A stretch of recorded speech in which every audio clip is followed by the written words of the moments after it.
오늘 우리에게 주시는 하나님의 말씀은 고린도전서 13장 8절에서 13절까지 말씀입니다. 신약성경 279페이지에 있습니다.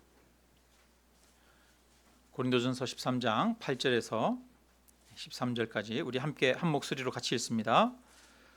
사랑은 언제까지나 떨어지지 아니하되 예언도 패하고 방언도 그치고 지식도 패하리라. 우리는 부분적으로 알고 부분적으로 예언하니 온전한 것이 올 때에는 부분적으로 하던 것이 패하리라. 내가 어렸을 때에는 말하는 것이 어린아이와 같고 깨닫는 것이 어린아이와 같고 생각하는 것이 어린아이와 같다가 장성한 사람이 되어서는 어린아이의 일을 버렸노라. 우리가 지금은 거울로 보는 것 같이 희미하나 그때는 얼굴과 얼굴을 대하여 볼 것이요 지금은 내가 부분적으로 아나 그때에는 주께서 나를 아신 것 같이 내가 온전히 알리라. 그런즉 믿음, 소망, 사랑 이 세 가지는 항상 있을 것인데 그 중에 제일은 사랑이라. 아멘. 네. 명절 잘 보내셨습니까? 네. 미국의 어느 병원에서 희귀병을 앓고 있는 아이가 있었대요.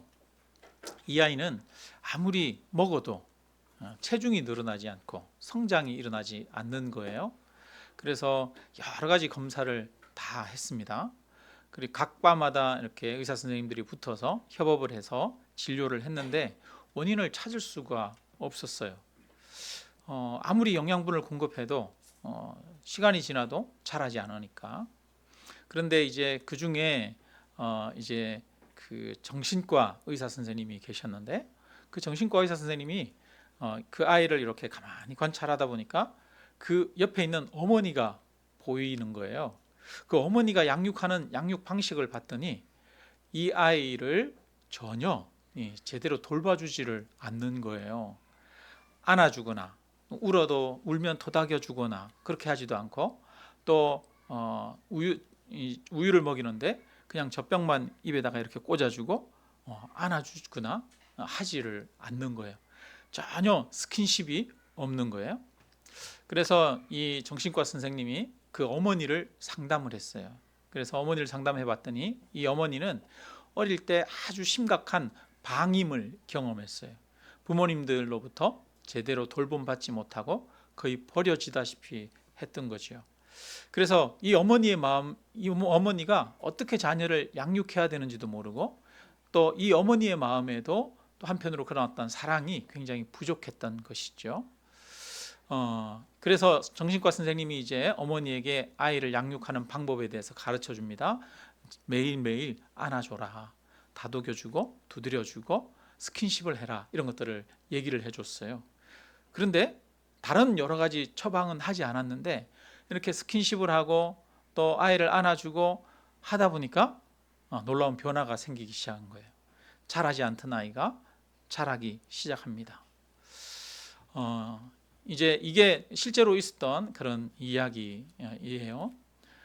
이것을 통해서 우리는 알 수가 있죠. 사람은 먹는 것만으로 사는 게 아니다. 옛날 경상도 사람이 결혼하면 그런다 그러잖아요. 집에 들어오면 밥 줘. 그 다음에 아는. 그 다음에 자자. 이 세 마디만 한다 그러잖아요. 그러면 아내들은 하죠. 인간아, 뭐만 먹고 사나? 밥만 먹고 사나? 밥만 먹고 사는 게 아니라 서로 사랑의 대화도 하고 또 스킨십도 하고 교제하고 해야 된다는 거죠. 여러분, 우리는 밥만 먹고 사는 존재가 아니죠. 우리는 사랑을 나누고 사랑하는 존재로 하나님이 저와 여러분을 부르신 줄로 믿습니다. 사랑은 있어도 되고 없어도 되는 게 아니라 사랑은 필수적인 거라는 거예요. 하나님이 사랑이시잖아요. 그 사랑이신 하나님이, 하나님의 본질 자체가, 존재의 속성 자체가 사랑이신 분이 하나님이셔요. 하나님은 성부, 성자, 성령 삼위일체 하나님이십니다. 하나님은 홀로만 계신 하나님이 아니에요. 삼위가 계시고 일체 가운데 서로 영원한 사랑의 교제를 나누는 분으로 계시는 거예요. 여러분, 홀로 있으면 사랑이라고 하는 것이 성립할 수가 없죠. 혼자서 어떻게 사랑합니까? 사랑의 대상이 있어야 하는 것이죠. 그래서 하나님은 한 분이시면서 세 분이라는 거예요. 삼위일체로 계시는 거예요. 그래서 영원한 사랑의 교제 가운데 있는 하나님이셔요. 그래서 하나님의 존재 자체를 하나님은 사랑이시다라고 말합니다. 그 하나님이 존재 자체가 사랑이셔요.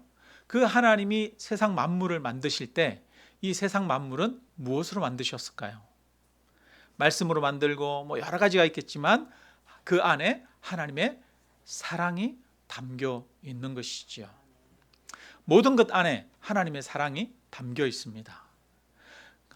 그래서 사랑은 있어도 되고 없어도 되는 게 아니라 하나님의 존재 자체가 사랑이시고 그 존재 자체가 사랑이신 하나님께서 이 세상을 사랑으로 지으셨다는 거예요.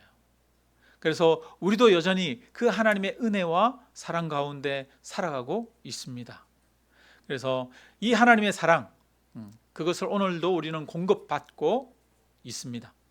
뿐만 아니라 인간은 그 사랑을 주고받는 존재로 부름받았습니다. 에덴 동산에 하나님이 아담을 만드셨어요. 아담을 만들었는데 아담이 독처하는 것이 좋지 못하여, 그죠? 누구를 만들었다? 하와를 만들었다. 혼자 있는 게 좋지 못하더라는 거예요. 그래서 사랑의 교제 가운데 남편과 아내가 서로 연합하고 교제하도록 하나님께서 하와를 만드셨다라는 겁니다.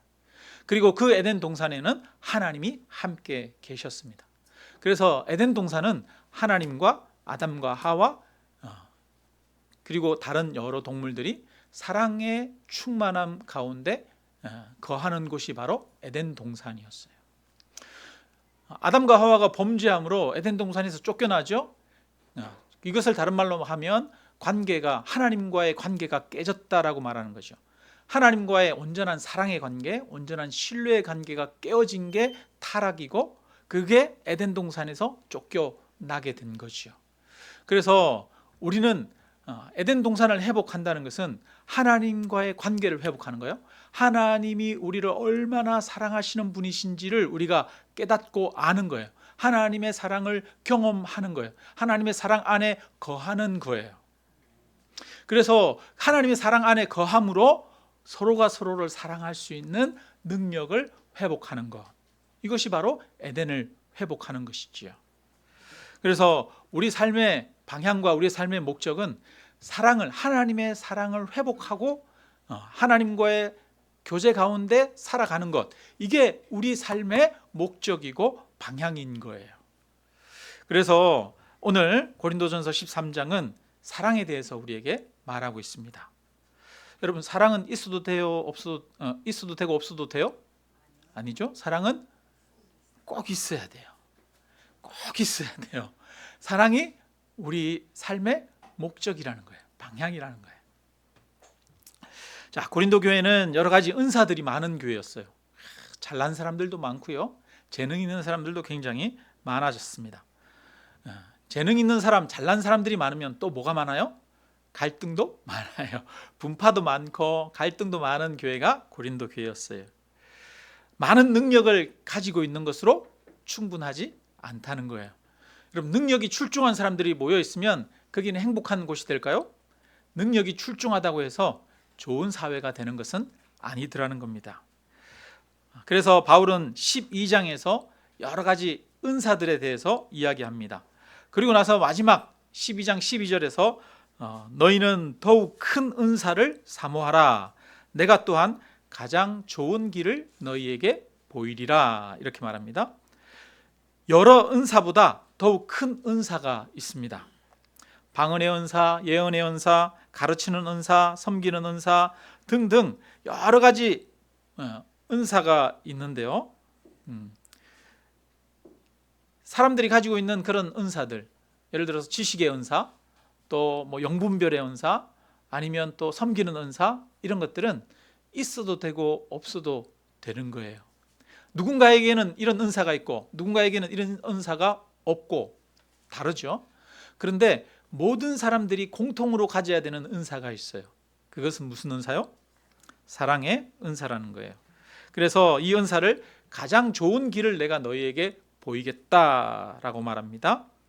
은사들 중에서 가장 좋은 길은 사랑의 은사라는 겁니다. 모든 성도들이 가져야 할 은사가 사랑의 은사입니다. 우리 향남 아름다운 교회 모든 성도님들이 그 마음에 사랑의 은사를 사모하시기를 주님의 이름으로 축원합니다. 우리 마음 가운데 사랑으로 충만해져야 합니다. 우리가 사모하는 것은 내 안에 사랑으로 충만해지기를 사모해야 합니다. 저는 예전에 한때 막 방언하기를 원하고 그랬던 적이 있어요. 청소년 청년 때 주님 저도 방언 좀 주세요 막 이러고 주님 저도 어떤 은사를 좀 주세요. 그리고 한때는 신유의 은사를 원했던 적도 있어요. 신유의 은사, 치유하는 은사잖아요. 우리 교회에 성도님들 중에 병든 성도님들, 아프신 성도님들 많으니까 하나님 기도하면 좀 낫고 그런 역사가 일어났으면 좋겠어요. 그러면 교회도 부흥될 것 같아요. 이런 생각도 가져서 신유의 은사를 원했던 적이 있어요. 그런데 그것보다 더 중요한 건 모든 성도님들이 가장 사모해야 할 은사, 무슨 은사? 사랑의 은사라는 거예요. 각자 내 안에 사랑으로 충만해지기를 간절히 원하는 마음이 있어야 합니다.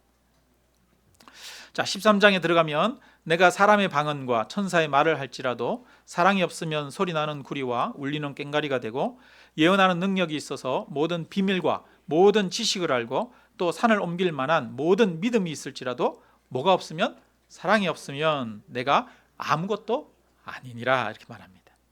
아무리 많은 재능이 있고 능력이 있어도 사랑이 없으면 아무 유익이 없대요, 내게. 그래서 모든 사람이 바로 이 사랑의 은사를 가져야 합니다. 사랑의 은사는 저에게도 있어야 하고 우리 모든 성도님들에게 있어야 합니다. 사랑하는 마음이 없다면 가장 중요하고 큰 것이 없는 것입니다. 핵심이 없는 거예요. 우리가 교회에서 많은 사역을 하고 헌신을 해도 사랑이 없다면 그것이 자신을 진정으로 행복하게 만들지는 못한다는 거예요. 여러분, 우리가 많은 것을 가져도, 많은 재물을 가져도 사랑이 없으면 우리는 그것을 가치 있게 사용할 수가 없습니다. 여러 은사가 있어도 사랑이 있어야 바르게 사용할 수 있고 또 그것이 내게 진정으로 유익이 될 수 있습니다. 사람은 사랑할 때 행복하죠. 사랑해야 행복을 느낍니다. 하버드 대학에서 연구한 책이 있어요. 책이 있는데 그 사람들이 하버드 대학을 졸업하고 나서 어떤 인생을 살았는지 추적하면서 수십 년 동안 어떤 인생을 사는지 설문조사를 계속 했어요. 정기적으로. 대단한 연구죠. 한 50년, 60년, 한 20대 젊은이들이 70, 80이 될 때까지 추적 조사를 한 거예요. 엄청난 오랜 기간이 걸리는 그런 연구지요. 그렇게 해서 당신은 지금 행복함을 느낍니까? 당신은 지금 가족들과 어떤 관계를 가지고 있습니까? 당신의 건강은 어떻습니까? 이런 여러 가지 질문들을 계속 정기적으로 쭉 한 거예요. 그렇게 해서 사람들이 어떤 것이 인간을 가장 행복하게 하는 조건인가, 이런 것들을 한번 찾아봤습니다. 그랬더니 행복을 느끼고 삶의 만족을 느끼는데 가장 중요한 요소가 뭐더라? 인간관계더라. 가족 간의 관계. 가족 간의 관계가 원만하고 또 사랑 안에 있는 사람들은 인생 자체를 만족스럽게 느끼더라라는 거예요. 그리고 두 번째, 인생을 만족하게 느끼는 사람들은 어떤 사람이었을까요? 건강한 사람. 육체가 지금 당신의 건강은 어떻습니까? 이런 질문을 할 때 건강하다고 대답한 사람들이 비교적 행복하다고 그렇게 대답을 했다는 거예요. 그러니까 우리가 인생을 행복하게 살아가는 데 있어서 가장 중요한 요소는, 첫째는 누구? 관계, 사랑이. 둘째는 건강, 돈이 아니에요. 우리는 돈 좀 있으면 만족스럽고 돈 좀 있으면 행복할 것 같은데 그게 아니더라는 거예요. 첫째는 사람이 중요하고 사랑의 관계가 중요하고, 둘째는 건강이 중요하다는 겁니다. 교회에 대한 연구들도 있어요. 교회도 보니까 이 성도님들이 소속감을 느끼고 또 그 교회에 만족해서 성도들 간에 서로가 우정을 많이 나누는 교회가 결국은 성장하는 교회고 또 오랫동안 함께 신앙생활을 하게 되더라는 거예요. 교회 성도가 1000명, 2000명, 3000명 이렇게 가면 서로가 교제하기가 힘들잖아요. 그런데 1000명, 2000명, 3000명 될 때 전체가 교제하지 못하지만 꼭 필요한 게 3명에서 5명 정도 아주 친밀한 사람들이 있으면 그 성도님들은 그 교회 안에서 만족한 신앙생활을 하더라는 거예요. 그래서 우리는 교회 안에서도 행복하게 신앙생활을 하기 위해서는 친밀한 사람 3명에서 5명이 있어야 합니다. 여러분 어떻습니까? 나는 친밀한 사람 3명에서 5명 있습니까? 향남 아름다운 교회, 나랑 이 사람 친해. 그런 사람 3명에서 5명 반드시 있기를 바랍니다. 여러분, 내 혼자 교회 다니면서 혼자 외롭게 신앙생활 하지 마세요. 교회 다니면 다른 분들이랑, 다른 성도님들이랑 깊이 교제하십시오. 만나서 식사도 하고요, 또 밥도 좀 사주고요, 선물도 좀 주고, 그렇게 하면서 서로 교제하시기를 주님의 이름으로 축원합니다. 여러분, 왜 교회에 와가지고 외롭게 신앙생활 하십니까? 하나님이 우리를 외롭게 살라고 부른 거 아니잖아요. 교회에 오면 하나님이 교회에 우리를 부르신 이유는 서로 사랑하고 교제하도록 우리를 부르신 거잖아요.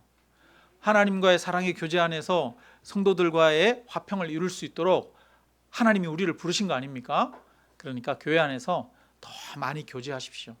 더 많이 사랑하시기를 바랍니다. 이것은 그 집단 안에 사랑이 있는 것, 이것은 어느 집단이나 공동체나 마찬가지죠. 행복한 직장생활, 행복한 학교생활이 되기 위해서는 관계라고 하는 요소가 굉장히 중요한 것입니다. 자, 우리 8절을 같이 한번 읽겠습니다. 사랑은 언제까지나 떨어지지 아니하되 예언도 패하고 방언도 그치고 지식도 패하리라. 떨어진다는 말은 꽃잎이 떨어지는 것처럼 없어지는 것을 말합니다. 꽃잎이 지듯이 때가 되면 다른 은사들, 예언도 패하고 또 지식도 패하고 방언도 그치게 된다는 겁니다. 근데 변하지 않고 항상 필요하고 항상 있는 은사가 있어요. 그것은 사랑의 은사다, 사랑이다 라고 말합니다. 그래서 사랑은 영원한 것이다 말합니다. 다른 은사들은 사라집니다. 여러분, 우리가 젊을 때 지혜롭고 지식이 많다라고 하는 사람들도 나이가 들면 그 지식이 쓸모가 없어지거나, 나이가 들면 지식의 평준화가 와요. 외모가 굉장히 예쁜 분들도 있어요. 외모가 굉장히 예쁜데 나이가 들면 외모에 평준화가 오잖아요. 오잖아요. 네. 어떤 사람은 섬김의 은사를 가지고 있어요. 그런데 나이가 들면 섬기는 게 아니라 섬김을 받아야 할 때가 오는 것이죠. 재물도 이 세상 사는 동안에 필요가 있지 죽은 이후에는 우리에게 아무런 유익도 주지 못합니다. 그러니까 없어지는 것들, 썩어 버리는 것들이 있다는 거예요. 세상에서 우리가 애쓰고 수고하는 대부분의 것들이 썩어 없어지는 것들입니다. 그런데 썩어 없어지지 않고 영원한 것이 있습니다. 무엇이 영원한 것이다? 사랑은 영원한 것이다. 없어지는 것이 아니다. 그러면 우리가 천국 가면 천국에서는 뭐가 있다? 사랑이 있다. 천국에는 우리가 사랑의 삶을 살게 되는 것이죠. 여러분, 냉장고나 이런 데다가 음식 넣어놨는데 음식이 썩어서 아까웠던 적 많이 있으시죠? 집집마다 다 그렇죠. 저희도 명절 어저께인가 그저께가 냉장고 정리하는데 아내가 저보고 버리라고 이렇게 문 앞에다가 내놨더라고요. 보니까 아주 귀하게 돈 주고 산 거, 값 주고 산 거 이런 것들이 썩어서 버리게 됐더라고요. 보니까 집집마다 냉장고에 음식 쟁여놨다가 못 먹고 버리는 거 많이 있잖아요. 얼마나 아깝습니까? 그것처럼 우리 인생도 그냥 두면 썩어지는 것입니다. 사라져 버리는 것이 대부분이지요. 근데 우리 인생에 사라지지 않게 하는, 썩어져 없어져 버리지 않게 하는 방법이 있어요. 뭐 하는 것이요? 사랑으로 섬기고 사랑으로 나눠주는 것은 썩어져 버리는 게 아니에요. 영원한 거예요. 없어지지 않는 것입니다. 그래서 사랑은 언제까지나 떨어지지 않고 영원한 것이라고 말합니다. 사랑은 이 땅에서 필요할 뿐만 아니라 천국에서도 필요합니다. 우리가 하나님 앞에 갔을 때 우리가 한 모든 것들이 불 가운데로 지나게 될 것이라고 말하죠. 그리고 그 공력을 시험 당할 거라고 말합니다. 우리가 쌓았던 재물, 우리가 쌓았던 지식, 우리가 쌓았던 여러 헌신 이런 것들이 불 가운데로 지나갈 거예요. 근데 많은 것들이 불타 없어져 버릴 겁니다. 그러나 불타지 않는 게 있어요. 무엇한 것이요? 진심으로 사랑한 것. 그것은 불타지 않을 것입니다. 그래서 우리 인생의 목적과 방향은 사랑이 되어야 합니다. 영원한 것, 가치 있는 것을 목적으로 하는 삶을 살아야 되잖아요. 그래서 인생에서 가장 중요한 것, 믿음, 소망, 사랑을 가지면서 살아가는 것 아니겠습니까? 가정에서 가족들 간의 모임의 목적이 사랑이지요. 자녀들이 공부 잘하고 좋은 직장에 취업하는 게 목적이 아닙니다. 돈 많이 벌고 좋은 집 사는 게 목적이 아닙니다. 가족들이 서로 사랑하는 게 목적입니다. 우리 자녀들이 공부 좀 잘하면 어떻고 좀 못하면 어떻습니까? 잘하면 좋겠지만 그게 우리의 목적은 아닙니다. 공부를 좀 못해도 내 자녀가 사랑할 줄 아는 자녀가 되도록 양육하는 게 중요하죠. 교회에서도 성도들 간의 목적은 사랑입니다. 큰 교회 건물 짓는 게 목적이 아니고 교회 부흥도 1차적인 목적이 아닙니다. 교회의 1차적인 목적은 서로 하나님 안에서 사랑하는 것입니다. 너희가 서로 사랑하면 내 제자인 줄 알리라 이렇게 말해요. 예수님이 너희가 서로 사랑하면 사람들이 너희가 내 제자 하나님의 사람인 것을 알 거야 라고 말하죠. 세상을 향해서 복음을 전하기 전에 우리가 먼저 서로 사랑하는 것이 중요하다는 거예요. 복음을 많이 전하는데 세상에 가서 막 전도하고 그러는데 서로 사랑하지 않아요. 그러면 하나님의 사람인 걸 세상이 알지를 못하죠.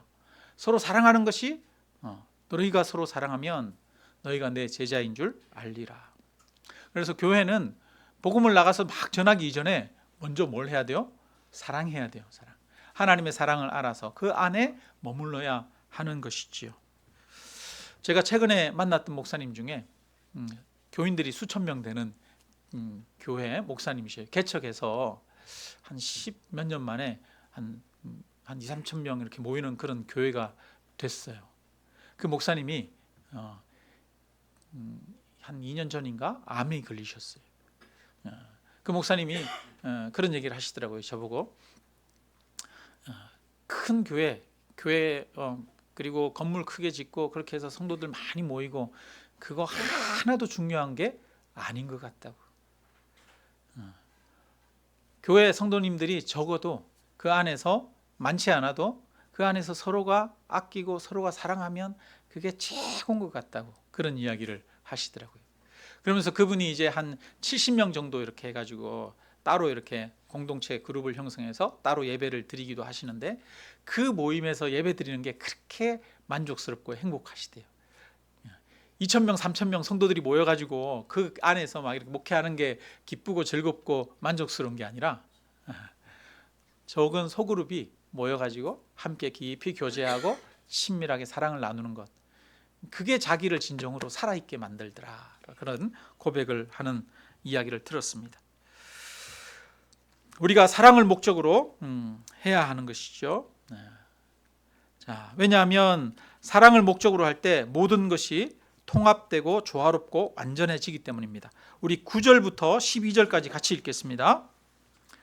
우리는 부분적으로 알고 부분적으로 예언하니 온전한 것이 올 때에는 부분적으로 하던 것이 패하리라. 내가 어렸을 때에는 말하는 것이 어린아이와 같고 깨닫는 것이 어린아이와 같고 생각하는 것이 어린아이와 같다가 장성한 사람이 되어서는 어린아이의 일을 버렸노라. 우리가 지금은 거울로 보는 것 같이 희미하나 그때는 얼굴과 얼굴을 대하여 볼 것이요 지금은 내가 부분적으로 아나 그때는 주께서 나를 아신 것 같이 내가 온전히 알리라. 아멘. 여러분, 우리가 부분적으로 알고 부분적으로 예언한다는 거예요. 어떤 사람이 예언의 은사를 가지고 있어요. 어떤 사람이 지식의 은사를 가지고 있어요. 많은 것을 알아요. 그런데 그것도 전체를 다 아는 게 아니라 한 부분을 아는 것뿐이에요. 우리는 모두가 다 부분적으로 내 능력을 가지고 있는 것이죠. 어떤 사람은 이런 일을 잘하고 어떤 사람은 저런 일을 잘하고 어떤 사람은 이런 은사를 가지고 있고 저 사람은 이런 은사를 가지고 있고, 그런데 온전한 것이 올 때에는 부분적으로 하던 것들이 패하리라 라고 말합니다. 여러분, 그러면 부분적으로 알고 있던 이런 것들을 온전하게 만드는 것이 무엇일까요? 바로 사랑이라고 하는 것입니다.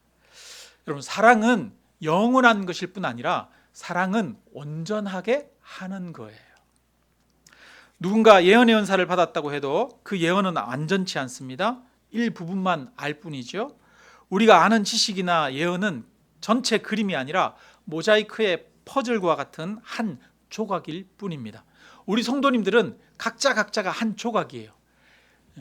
그런데 이 각자가 한 조각인 교회가 그 안에 무엇을 가질 때? 사랑을 가질 때 그 교회는 온전해지는 거예요. 그러면서 그 안에 그리스도의 충만이 역사하는 것입니다. 그래서 각자가 가지고 있는 여러 은사들이 조화롭게 되어서 서로가 서로를 돕는 역할을 하면서 하나님의 은혜가 풍성하게 드러나게 되는 것이죠.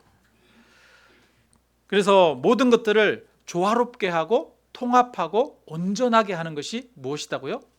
사랑이다고요. 그래서 사랑이 없으면 각자 가지고 있는 것은 아무런 서로의 유익이 못 되고 오히려 아픔이 되어지고 상처가 되어지고 비교가 되어지고 그런 것이지요. 성도들이 각자 여러 가지 은사를 가지고 있지만 그냥 은사만 많이 가지고 있으면 다툼과 싸움이 됩니다. 서로 잘났다고 자기 주장하고 교만하게 되는 것이죠. 그 교회가 바로 어디? 고린도 교회였다는 거예요. 그런데 사랑을 가지고 있으면 은사들이 모여서 서로가 돕고 끌어주고 밀어주면서 온전해질 수 있습니다. 그리고 11절은 사랑이 없는 어린 아이를 이야기를 하고 있어요. 그런데 우리가 어린 아이의 일을 장성해서는 버렸다라고 말합니다. 그러면 어떤 사람이 어린 아이일까요? 여러분, 어린 아이, 집에서 제일 어린 아이는 자꾸 달라고만 하는, 이해받으려고만 하는 이런 사람이 어린 아이죠. 어른은 누굽니까? 엄마 아빠가 어른이지요. 엄마 아빠는 집을 돌보지 않습니까? 자녀들을 사랑하고 필요한 것들을 공급해주고 그런 역할을 하는 것이죠. 사랑의 마음이 없으면 어린아이와 같은 거예요. 사랑의 마음이 없으면 자기 주장만 하지 전체적인 것들을 볼 줄을 몰라요. 사랑이 없으면 조화롭게 하지를 못합니다. 그래서 아이들 보면 서로가 가지려고 자기 앞에 있는 장난감 때문에 막 싸우잖아요. 근데 사랑을 가지면 어른이 되면 전체적인 것을 볼 줄 알고 무엇이 중요한지도 볼 줄 아는 진정한 시각을 가지게 되는 것이죠. 누군가를 향해서 사랑의 마음이 없이 비판을 많이 하는 사람들이 있어요. 사랑의 마음이 없이 하는 비판은 아이들이 멋모르고 하는 말과 같습니다. 성도들 관계에도 그렇죠. 교회에서도 서로가 서로를 비난하고 비판하는 경우가 많이 있어요. 그죠? 그 성숙하지 못한 거죠. 아이와 같은 거예요. 사람을 볼 때에도 사랑하는 마음이 있어야 그 사람을 제대로 볼 수 있고 또 도움이 되는 조언을 할 수 있습니다. 가정도 교회도 사랑하는 마음이 있어야 무엇이 필요한지 어떻게 해야 하는지를 제대로 바르게 볼 수 있고 알 수 있는 거죠. 그래서 사랑은 온전하게 하는 힘이라 이렇게 말하고 있습니다. 사랑은 통합하는 힘입니다.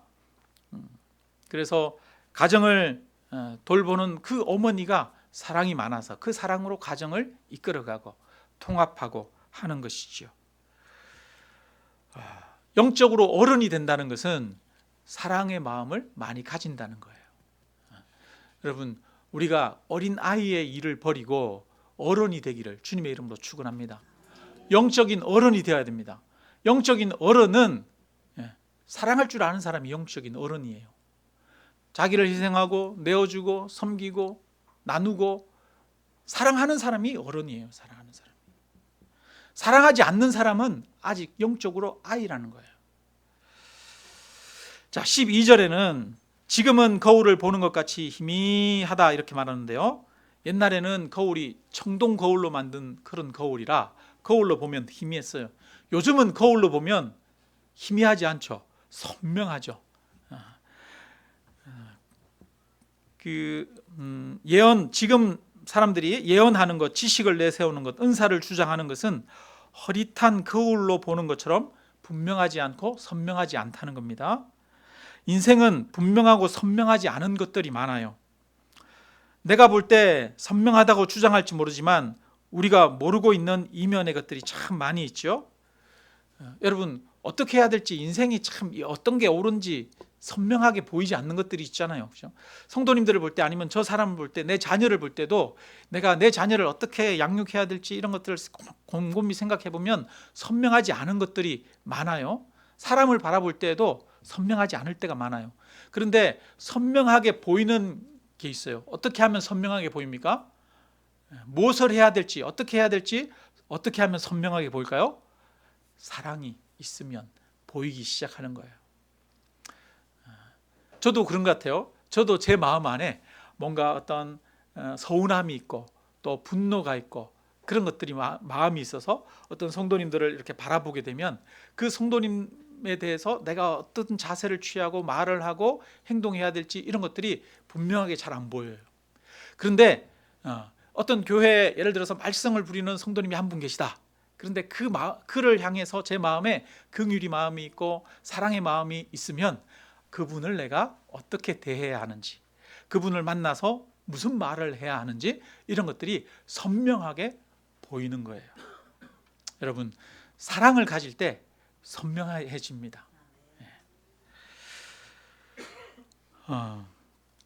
우리는 마지막 때 예수님께 가야만 무엇이 옳고 그른지, 어떤 게 잘한 것인지 못한 것인지 알게 되기는 하겠죠.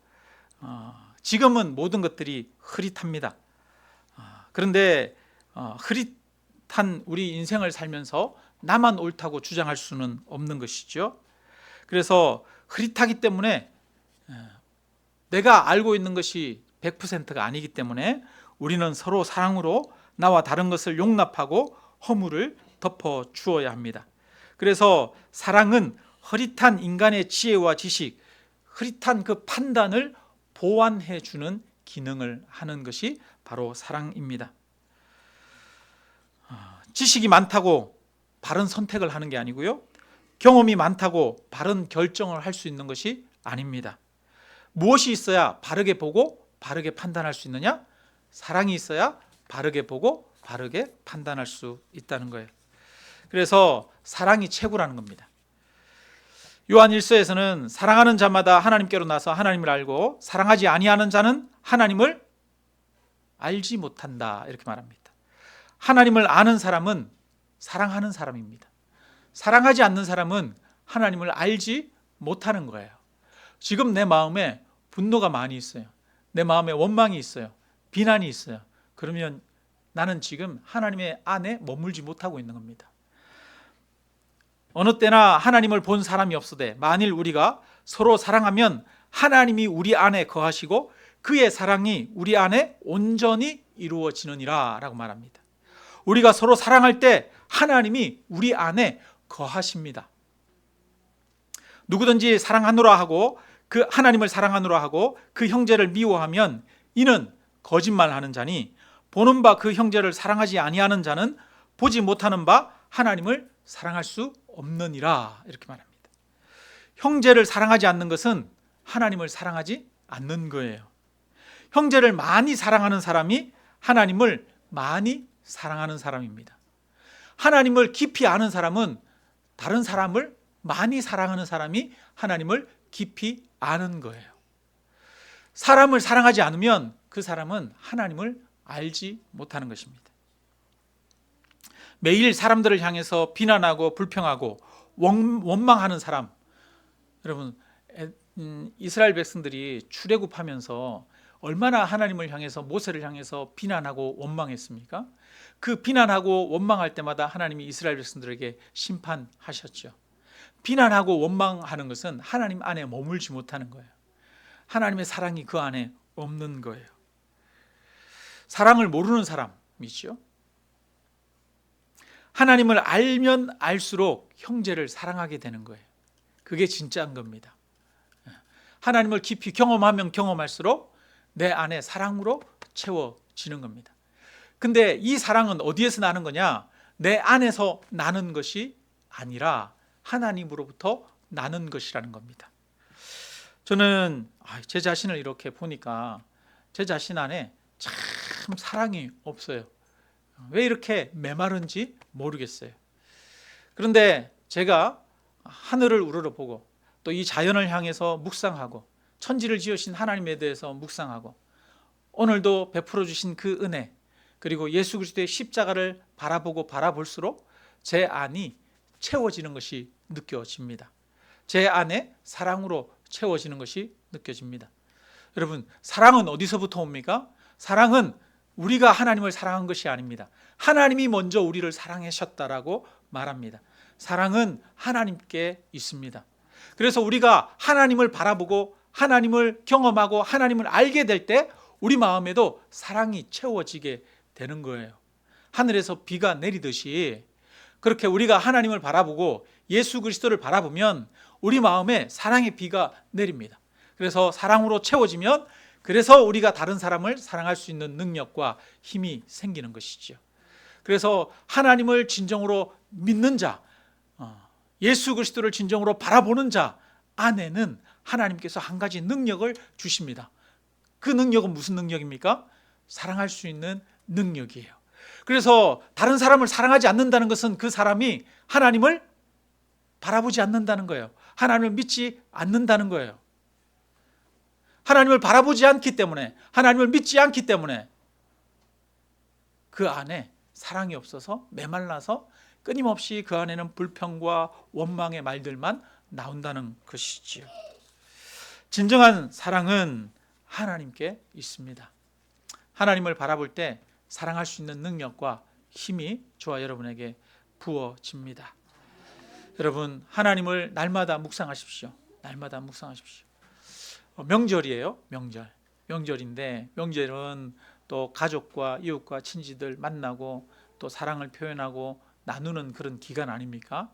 그런데 한편으로는 가까이 살다 보면 여러 가지 문제도 많이 생기죠. 그냥 친구 관계는 그냥 지낼 수 있지만 원수처럼 지내는 사이가 잘못하면 가족 관계가 되기가 쉽기도 하지요. 여러분, 그래서 한편으로는 명절이 좋기도 하지만 한편으로는 명절이 또 어렵기도 한 분들도 많이 있습니다. 여러분, 명절 기간인데요, 이 기간에 하나님의 사랑을 깊이 묵상하십시오. 예수 그리스도의 사랑을 묵상하십시오. 그래서 주님의 사랑을 채워서 그 주님의 사랑으로 가족들을 만나고 대하게 되기를 주님의 이름으로 축원합니다. 추석 명절이라 또 이런 말씀을 드렸습니다. 여러분, 사랑이 우리 인생의 목적입니다. 돈 많이 버는 거, 편안하게 사는 거, 이게 목적이 아니라 내 옆에 사람 사랑하는 게 목적입니다. 그리고 하나님을 바라보면 내 안에 사랑이 흘러 들어옵니다. 이 하나님의 사랑으로 채워지는 저와 여러분이 되시기를 주님의 이름으로 축원합니다. 우리 함께